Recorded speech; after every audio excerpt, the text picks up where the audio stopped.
Okay, I'm back, and I can't draw a straight line with a ruler. I can't draw a stick figure. I can barely draw a stick figure. Well, let's solve that right now. Take out your pencils. Draw a line. Then draw a circle. And we're going to draw a line right here and a line right here. And the reason why I had you do them separate instead of just going across is that this is representing an arm, obviously, and this is representing the other arm. And then we're going to do the good old one leg, two leg. Congratulations, you've drawn a stick figure. And hopefully, you guys don't have a problem with that. And it looks childish, and it's supposed to look childish. Let's even give him a big smiley face. With the stick figure, when you're a kid and you're drawing, you can take the stick figure and you can do anything you want to do with the stick figure pretty much. Because chances are you had a teacher who was not an artist who stood in front of you and said, this is how you draw. Because everyone can pretty much draw a circle with 1, 2, 3, 4, 5 lines to it. Well, let's make the stick figure wave. And there's a point to all this. So we have the head, we have the body. The legs are going to stay the same, and we're going to put one hand up. Let's put the other one down. Now your stick figure is waving. And if you want, you can just kind of do this to show that it's hands. Just as simple as that. And let's give him some shoes. Because what's a stick figure without shoes? And another smiley face. And let's say that the stick figure is so happy. Let's call him Doug. Doug is so happy that he wants to jump. So if he's jumping, his hands are up. Again, I'm not worried about proportion. He's smiling and his legs are up. And some of you are wondering, is Doug a cheerleader or something? That's some height there to throw his legs all the way up. Doug at some point probably needs to bend his legs. Shouldn't his legs be? Well, I'm glad that we're all so observant, but we're just going to play with the stick figure a little bit more. Let's say that Doug is angry now. Angry Doug. Doug is so angry that he wants to kick someone. Now Doug is kicking. Doesn't really look like has much of an impact on it, but maybe it does. I don't know. Maybe he's kicking another stick figure. Maybe he's going to kick this guy right here, his other version of Doug, the evil twin, Bob, or Bartholomew. Anyway, and let's say Doug also wants to run. Well, how do we make Doug run? Maybe like that. Doesn't really look like he's running.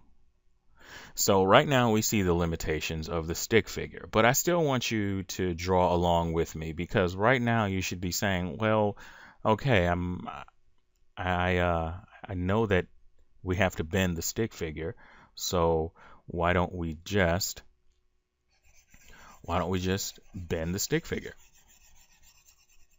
So let's do that. Let's show you a way that we can take the stick figure. And again, I don't want you to worry about proportion right now because there are a few things that I'll tell you to keep in mind, but we're not going to stress proportion right now. Right now, I just want to express movement. So let's just start with what we already have. We've got a circle and we got a line. That's going to stay the same. And believe it or not, we are going to draw a cross. How far across do you want to draw? These are no longer the arms. This is going to represent the collarbone. Okay? So if this is representing the collarbone, how long do you want this to be? I don't want you to worry about the length of this line right here because this is representing the torso. And this, let's say that if you divided this line in half, this little measurement right here, this little half measurement, maybe if you put the other half over there, let's say that that's about as wide as you want it. So let's do a close-up of this.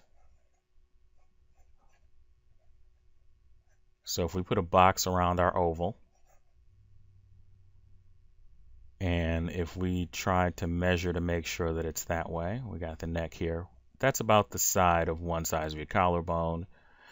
And so that should be it. So we're going to go with, again, we got a box, and you can do it backwards.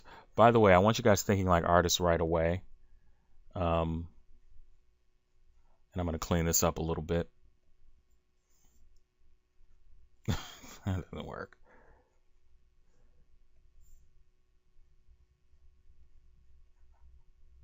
So if we divide this little box in half right here, and this measurement, if we make another one of these smaller rectangles, then that should be about the size of what you want to put across. It should be about that size. Because later on, when I show you guys how to add the neck and put in the clavicle, that is the direction that is going. But right now, I don't want you to worry about that. If you're so inclined, then go right ahead and just keep in mind that that's just a little bit more another half onto that. Now, instead of us doing this for the legs, well, that'd be kind of silly. So how about we just put another line across? Now, I know I said that I don't want you worried about proportion, but here's something that I do want you to keep in mind right away. You see this nice little V shape right here? That is more or less going to represent male. And if you're going to draw a woman character, the V shape is going to be upside down because the hips on women are going to be wider than their chest. So this isn't so important right now, but this is another thing that I want to have you keep in mind. I am going to go over this in depth, so don't worry. But for right now, if you're wondering how long we want to make this area right here, which is going to represent the pelvis, then I want you to just slightly make it go slightly in for a man right now. And when we start doing a few female figures, you're going to have it go just a little bit wider for female. So now let's clean this up a little bit.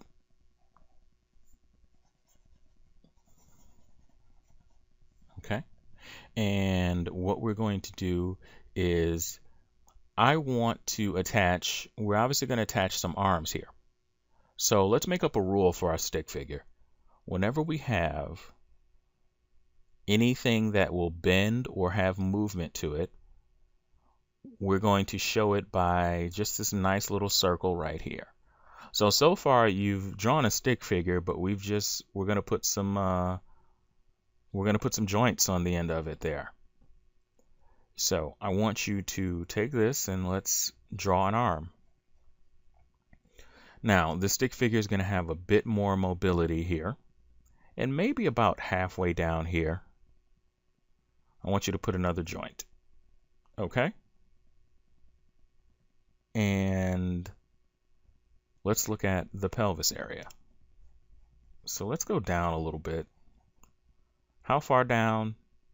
Let's go with, maybe you should, for right now, let's have it match this area in here, or maybe just a little bit smaller. We're going to put another joint on the end of there. And the bottom of the leg right here, let's try to make it equal to the top part. Okay? Let's try to make this equal to the top part if we can. If you can't, don't worry about it. And then we're going to put some feet on the end. We're going to represent our feet by triangles. Some kind of triangle. Right now, we're just going to use triangles. All right? And so let's get to the bottom of the stick or the bottom of the arm. How far down do I bring the arm? Well, right in between, about mid-thigh. Stop. Stop right about mid-thigh. And for the hands, let me see. Let's go with another kind of triangle-y shape.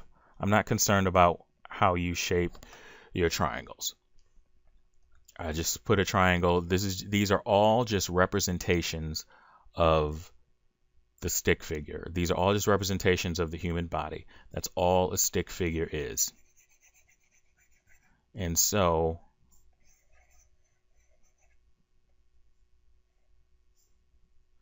you now have a stick figure that now has a lot of mobility. So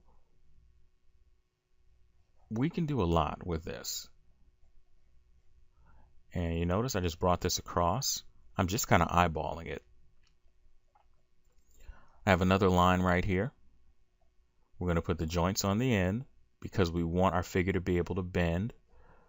We want our figure to be able to sit down. And if you notice, I didn't do a lot of 8 heads high kind of thing. I'm not into doing. I will show you a way to do that makes it a lot easier than always having to create this area right here and then divide it up into 8 times.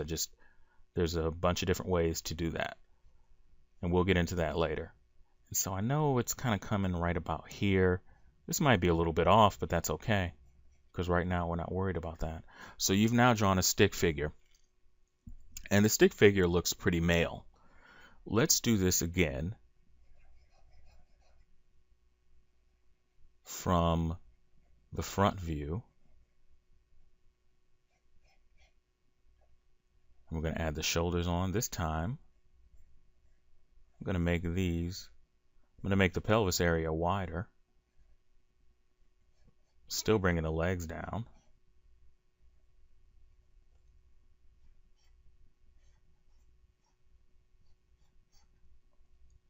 I'm going to draw the feet.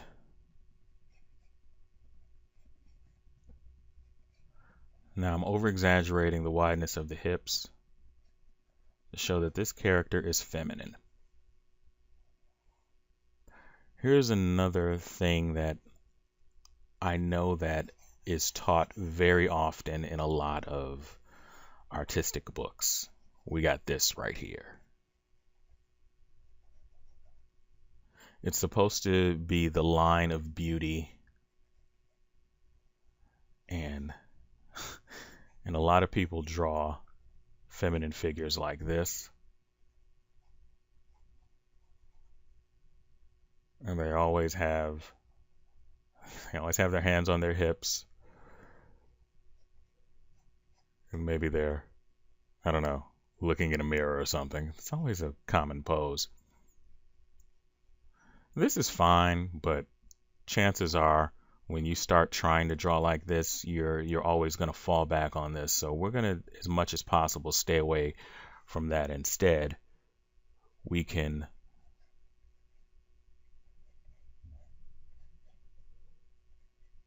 if you look over here,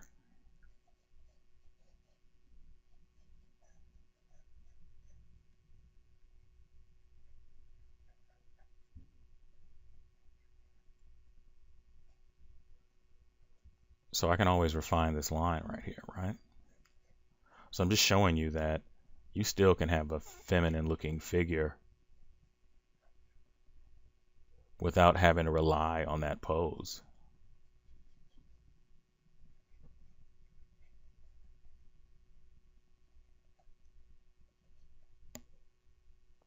And she is standing kind of a manlier pose.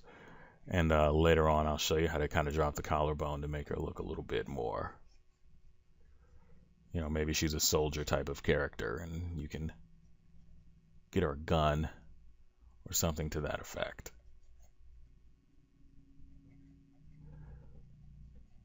But I just want to show you that you're going to have to draw feminine characters that you can't rely on. What if she's running? What if she's sitting down? What if she's doing some things? So now you have learned how to draw the stick figure. Let's get a little side view and a back view, just for reference purposes, because there's a lot that it's still, this stick figure is great, but it has a lot of limitations on it. And what I want to do is slowly get you to the point where you understand everything. So hopefully you will understand that. I will have a packet, or in the PDF files, you will have a PDF that just has you just drawing stick figures. And I'm also going to do the stick figure pose video so that you can get a little bit of practice in with me, and you can do some practice on your own. And I don't know why I'm drawing these arrows, but I am. So let's go ahead and draw. Let's draw like a side version of this, of our stick figure.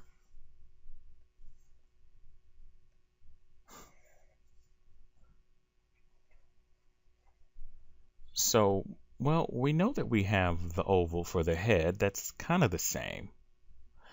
Let's see, should we put the neck right here? Well, let's change that a little bit. Let's put the neck right here. And so instead of it being in the middle, it's towards the back. And if you attach it directly to the back, that's fine too. And we're going to draw the torso. And maybe since it's the side view, let's draw a smaller line to show that it's the side view. Down here. Top of the leg, bottom of the leg. Now, in order to make him go to the side, let's put that triangle out. And right here, we're going to have the shoulder, because that's what it's representing. It's representing the shoulder. And so that we have it, let's kind of put the arm out a little bit just to show you. As a matter of fact, let me do this.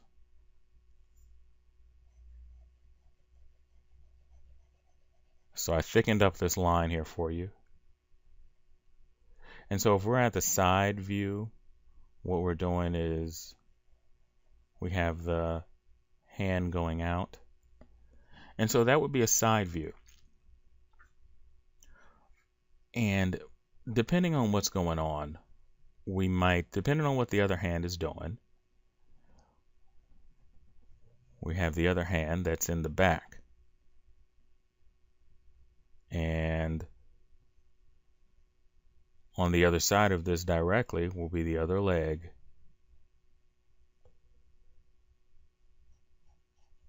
And we're going to have the bottom of the leg, and we're going to have the foot. So that's a side view of our stick figure. So let's see how many things that we can do this. We are still working with some limitations here. And sometimes this may look a little confusing to you. But we're going to see what we can do with just these limitations alone in the next video, in which we are going to pose these figures right away. I think it's so important to learn how to do jumping poses, sitting. You'll see the amount of drawing that we're going to do. And after that, I'm going to give you a different version of the stick figure where things are going to become a little bit more clear. But right now, I want to work with constraints. And so here we go.